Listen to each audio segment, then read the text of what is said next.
Assalamualaikum warahmatullahi wabarakatuh. Nama saya Ari Satya Nugraha. Saya Ketua Tim Peneliti Evaluasi Kemampuan Antioksidan Antidiabetik dari tanaman obat khas suku Tengger.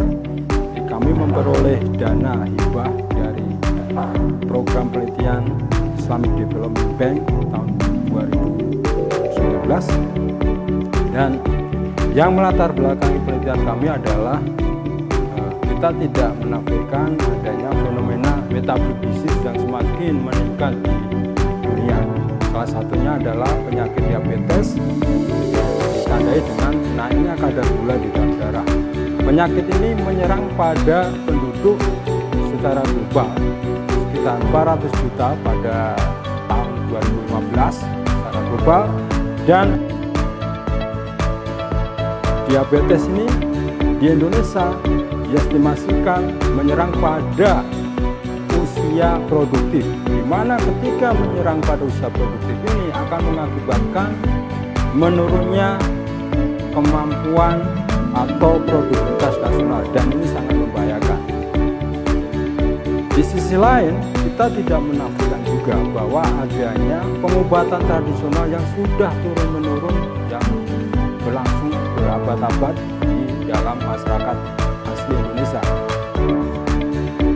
Penggunaan tanaman obat ini kita bisa melihat dari sejarah, ada pengaruh dari India, Arab, kemudian dari Cina, dan kemudian dari kekayaan Indonesia sendiri dikombin menjadi sebuah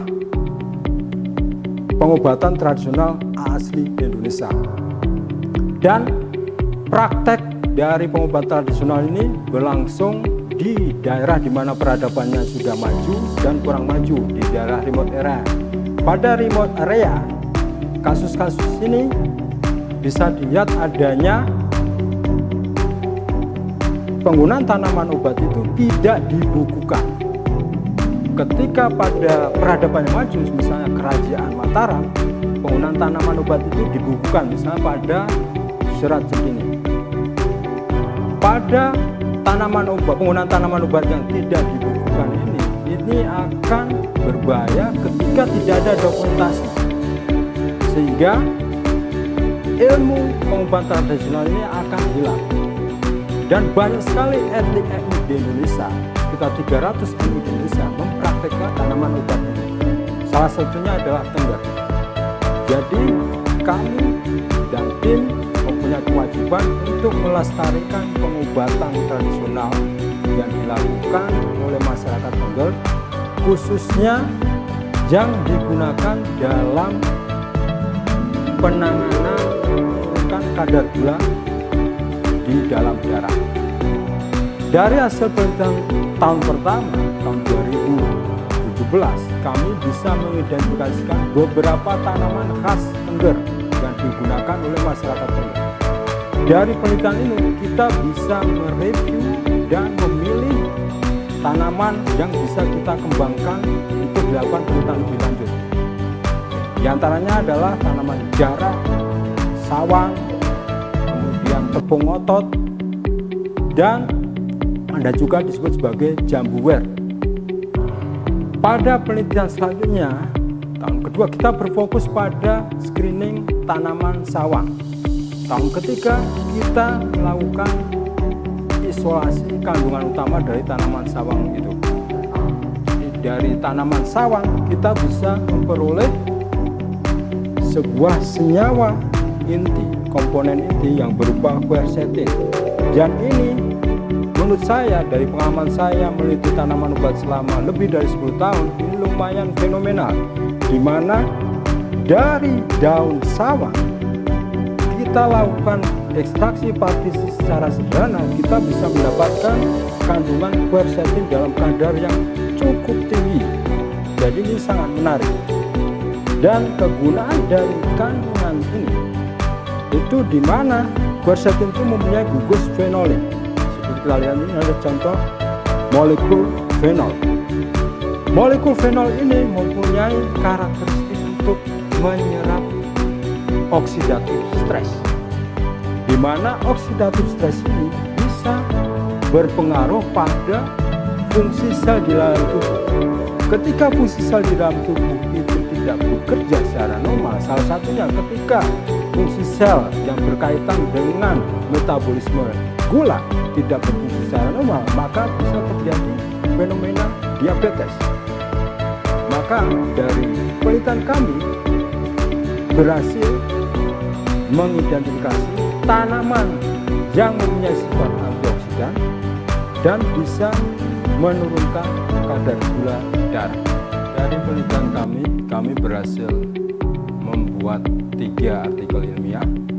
1 sudah diterima di Journal of Health Research, kemudian 1 dalam review di Journal of Herbs, Spices and Medicinal Plants, dan 1 juga masih under review di European Journal of Integrated Medicine. Kemudian kami juga berhasil membuat 1 buku yang akan diterbitkan. Sekarang masih dalam tahap proses. Kemudian kita juga berhasil membuat prototipe produk fraksi aktif dari tanaman sawah. Kami juga berhasil membuat prototipe produk fraksi aktif kaya quercetin dari daun sawah dan sekarang lagi proses dipatenkan. Ini adalah pohon sawah, salah satu tanaman yang dipakai oleh masyarakat. Jadi untuk mendapatkan sebuah fraksi atau isolat murni quercetin, kita melakukan beberapa tahap. Pertama, kita tetap mulai dengan pembersihan dari sampel. Sampelnya harus bersih dari motor, karena kita lihat di sini masih ada motor. Kita harus cuci, kemudian kita keringkan dengan angin-angin untuk menghindari oksidasi dari matahari. Kita pakai protokol standar pengeringan dengan dinginkan. Setelah kering, kemudian kita lakukan penyebukan. Penyebukan untuk menurunkan partikel sebelum kita lakukan ekstraksi dengan metanol. Metanol adalah pelarut yang umum digunakan untuk ekstraksi sebuah senyawa. Setelah mendapatkan ekstrak, kita bisa contohnya ini sebuah ekstrak. Sebuah ekstrak ini kita akan lakukan fraksinasi partisi liquid-liquid dari partisi cair-cair untuk mendapatkan fraksi yang paling bagus yang mengandung quercetin paling tinggi. Di mana dalam partisi ini pertama kita membuang komponen lipidnya dengan cara mengekstraksi metanol dengan heksa. Kemudian fraksi sisanya kita cuci lagi dengan diklorometan. Kemudian fraksi sisanya kita ekstraksi lagi dengan etilastat. Dari fraksi etilastat itu ketika kita keringkan, kita bisa mendapatkan serbuk ini, serbuk quercetin. Dan untuk mengetes kemurniannya, kita bisa melakukan dengan uji HPLC, liquid chromatography atau HPLC. Di sini komponen utamanya adalah senyawa itu kita injekkan, nanti akan masuk ke kolom. Kolom akan didetek oleh detektor dan kita bisa lihat di layar. Dan di dalam layar kita bisa memperoleh atau kita bisa melihat kromatogram selama proses. Jadi dari kromatogram itu kita bisa melihat puncak di mana quercetin itu berada sebagai mayor komponen.